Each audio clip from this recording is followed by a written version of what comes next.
will talk about how can you enable this sign or know how you can do that on your YouTube Play app, TV app. So you just follow this ways, then it's going to work with you.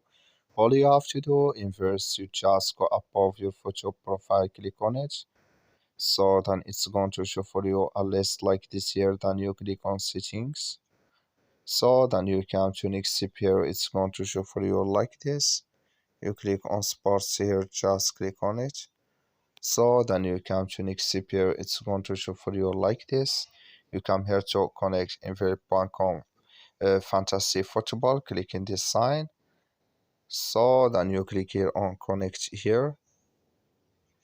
Then automatically here it's going to connect with you. So you just switch into connect with you here.